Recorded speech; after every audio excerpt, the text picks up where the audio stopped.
Hello friends, कैसे हैं आप सभी। Myself Bharat Kurseja, faculty of chemistry. आप सभी स्टूडेंट्स का एक बार फिर से तहे दिल से पूरे जोश जुनून और हिम्मत के साथ हार्दिक अभिनंदन करता हूं। बच्चों हमारा जो चैप्टर चल रहा था, कौन सा, क्लास 11 केमिस्ट्री का चैप्टर 1, जिसका नाम है रसायन विज्ञान के कुछ मूल अवधारणाएं, जिसके अंदर हमने हमारे लास्ट लेक्चर में बात की थी दोस्तों किसकी, घनत्व की, कि घनत्व किसे कहते हैं। डिटेल में बात कर चुके थे घनत्व की। आज हम बात करेंगे दोस्तों किसकी, ताप की, यानी टेम्परेचर की। तो देखिए ताप के अंदर हमें क्या पढ़ना है, सीधी सी बात है कि हमें हमारे सिलेबस के अकॉर्डिंग ही पढ़ना है। अगर किसी टॉपिक के बारे में 50 बातें हैं तो 50 तो पढ़ी नहीं जाएंगी, पढ़ी वही बात जाएगी जो हमारे सिलेबस में उस टॉपिक से रिलेटेड है। तो आज हम जानेंगे ताप के बारे में। तो उससे पहले जुड़ जाइए, गुड मॉर्निंग बोल के, हाय बोल के, जो भी बोलना है दिल खोल के बोलिए, पूरे जोश जुनून और हिम्मत के साथ बोलिए, क्योंकि जितना ज्यादा जोश और जुनून आप अपना दिखाएंगे आज इस लेक्चर के दौरान, उतना ही ज्यादा मजा आएगा पढ़ाने में, मुझे और आपको पढ़ने में। तो दिखा दीजिए अपनी प्रेजेंस, गुड मॉर्निंग बोल के, हाय बोल के, good morning good morning good morning to all of you. चलिए स्टार्ट करते हैं आज के लेक्चर को। आप सभी लोगों का तहे दिल से धन्यवाद जो आप लोग जुड़े हैं और जुड़े रहें और आगे औरों को भी जोड़े, बस यही आप लोगों से रिक्वेस्ट है ताकि सबका फायदा हो। चलिए तो ताप की बात करते हैं दोस्तों। तो ताप को मापने के सामान्यतः 3 पैमाने होते हैं। देखो ताप को आप डिग्री सेल्सियस में भी माप सकते हो, डिग्री फ़ारेनहाइट में भी माप सकते हो, केल्विन में भी माप सकते हो, लेकिन ताप को मापने का जो सही मात्रक होता है वो दोस्तों कौन सा होता है, केल्विन होता है। कौन सा होता है, केल्विन होता है ना, जो कि हमने स्टार्टिंग में देख लिया था आधारभूत भौतिक राशियों और उनके मात्रक के बारे में, जो चैप्टर स्टार्ट किया था उस वक्त। तो अब अगर हमें डिग्री सेल्सियस में या डिग्री फ़ारेनहाइट में ताप दिया जाएगा तो हम केल्विन में कैसे उसको कन्वर्ट करेंगे, क्योंकि ताप का ऐसा ही मात्रक तो क्या दोस्तों, केल्विन है ना। तो केल्विन में कैसे कन्वर्ट करेंगे, उसके लिए हम सबसे पहले देखने जा रहे हैं डिग्री सेल्सियस और डिग्री फ़ारेनहाइट पैमाने के मध्य संबंध, जो हमें दिया हुआ है डिग्री फ़ारेनहाइट बराबर 9/5 डिग्री सेल्सियस प्लस 32। यानी अगर हमें तापमान डिग्री सेल्सियस में दिया है तो डिग्री फ़ारेनहाइट में चेंज किया जा सकता है, और डिग्री फ़ारेनहाइट में दिया है तो डिग्री सेल्सियस में चेंज किया जा सकता है। डिग्री फ़ारेनहाइट में दिया तो डिग्री सेल्सियस में, और डिग्री सेल्सियस में दिया तो डिग्री फ़ारेनहाइट में किया जा सकता है तापमान को चेंज, इस सूत्र के द्वारा, इस फॉर्मूले के द्वारा। कैसे जानते हैं, देखिए जैसे क्वेश्चन आया, क्या क्वेश्चन आया कि 25 डिग्री सेल्सियस को डिग्री फ़ारेनहाइट में बदलिए। अब 25 डिग्री सेल्सियस को डिग्री फ़ारेनहाइट में बदलना है, बदले यानी डिग्री फ़ारेनहाइट में बदलना है, और 9/5 डिग्री सेल्सियस में कितनी वैल्यू दी है, 25 इंटू 25 कर दें, ये फॉर्मूला उपयोग में ले रहे, प्लस कितना आएगा दोस्तों 32, कितना आएगा 32। अब देखिए 5 से 25 कैंसिल हो गया, कितनी बार, 5 बार, 9 5 जा 45 प्लस 32 कितना हो गया 45 एंड 32। जोड़ना तो आता है, जोड़ना भी सिखाओ।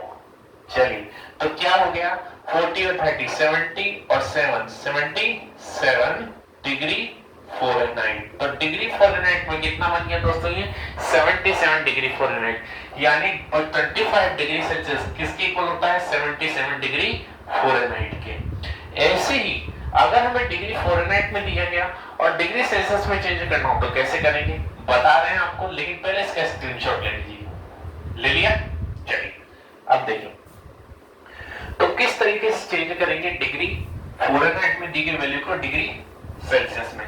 तो इसी से बताऊंगा। देखो 25 डिग्री सेल्सियस को मैंने किस में चेंज किया था, डिग्री फ़ारेनहाइट में, तो कितना है 77 डिग्री फ़ारेनहाइट। अब 77 डिग्री फ़ारेनहाइट को चेंज कर रहे हैं किसमें, डिग्री सेल्सियस में, तो क्या आएगा, देखें देखें स्टार्ट करें। चलिए तो देखिए यही फॉर्मूला डिग्री फ़ारेनहाइट में कितनी वैल्यू दी गई है 77, यही फॉर्मूला यूज कर रहे हैं, डिग्री फ़ारेनहाइट की जगह 77 रखा, 9/5 डिग्री सेल्सियस प्लस 32 उधर चला जाएगा, यानी 77 माइनस कितना हो जाएगा 32 इक्वल टू 9/5 डिग्री सेल्सियस। अब 77 माइनस 42 कितना बनेगा 70 माइनस 30 यानी 40, 7 माइनस 2 यानी 5, कितना आएगा 45 इक्वल टू 9/5 डिग्री सेल्सियस। ठीक, अब देखिए 5 उधर जाएगा, 9 नीचे जाएगा, यानी 45 into 5/9 equal two degree Celsius. 9 से 45 कैंसिल, 5 इंटू 5 25, यानी कितना आ गया आंसर 25 डिग्री सेल्सियस में। तो डिग्री फ़ारेनहाइट को सेल्सियस में और डिग्री सेल्सियस को फ़ारेनहाइट में कन्वर्ट कर सकते हैं इस फॉर्मूले के थ्रू। क्लियर है? यहां तक ले लीजिए स्क्रीनशॉट दोस्तों, ले लिया। चलिए बढ़ते हैं आगे। अब देखिए ये था कि डिग्री सेल्सियस से डिग्री फ़ारेनहाइट में, डिग्री फ़ारेनहाइट से डिग्री सेल्सियस में कैसे चेंज कर सकते हैं टेम्परेचर को। लेकिन ताप का ऐसा ही मात्रक तो केल्विन है। मेन तो किसमें चेंज करना है दोस्तों, केल्विन में चेंज करना है। तो केल्विन में चेंज करेंगे तो किस तरीके से करेंगे उसके बारे में जानते हैं।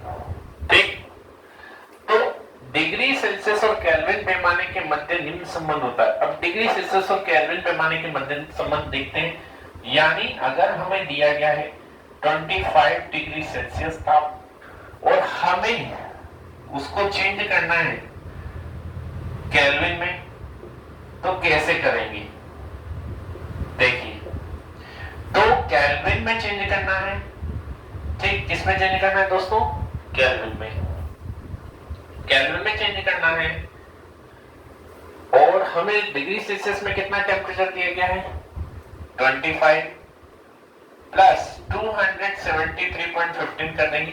अब देखो 0.15 को नेग्लेक्ट कर देते हैं। क्या कर देते हैं, नेग्लेक्ट कर देते हैं, क्योंकि फिर बड़ी बड़ी कैलकुलेशंस में प्रॉब्लम आती है। तो 273.14 प्लस करना होता है वैसे तो डिग्री सेल्सियस से केल्विन में चेंज करने के टेम्परेचर को, लेकिन 0.15 को नेग्लेक्ट कर देंगे और यहाँ पे ओनली क्या ऐड करेंगे 273।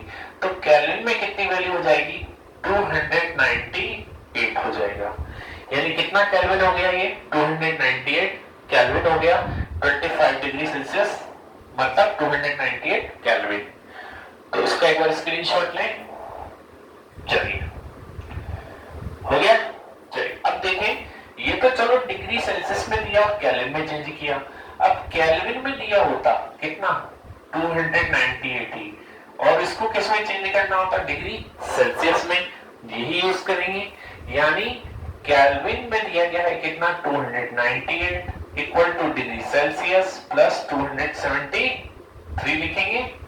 273 उधर जाएगा, यानी 298 minus 273 equal two degree Celsius. कितना होगा दोस्तों 25 हो जाएगा। यानी डिग्री सेल्सियस में कितना हुआ ये 25 298 केल्विन।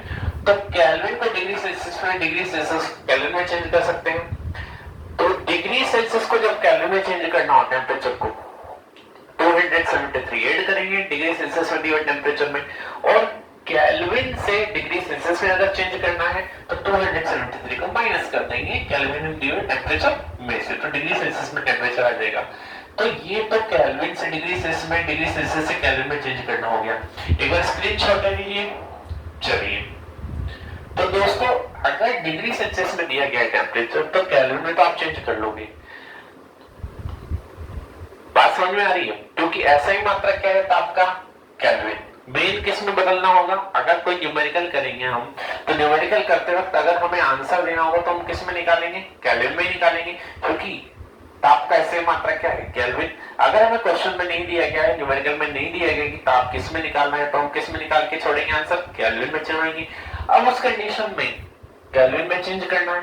डिग्री सेल्सियस में दिया तो केल्विन में चेंज कर ही सकते हैं, ये फॉर्मूला, लेकिन डिग्री फ़ारेनहाइट में दे दिया। हालांकि ऐसा बहुत रेयर केसेस में होता है। अगर डिग्री फ़ारेनहाइट में दिया तो पहले डिग्री फ़ारेनहाइट से किस में बदलेंगे डिग्री सेल्सियस में बदलेंगे। उसके बाद जो डिग्री सेल्सियस में टेम्परेचर आ जाएगा उसको इस फॉर्मूले से किस में बदलेंगे केल्विन में बदलेंगे।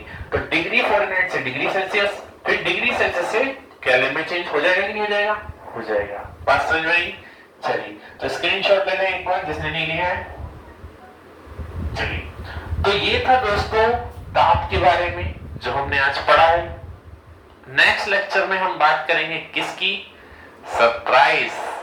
नेक्स्ट लेक्चर में हम किसकी बात करेंगे? नेक्स्ट लेक्चर में ही मैं आपको बताऊंगा।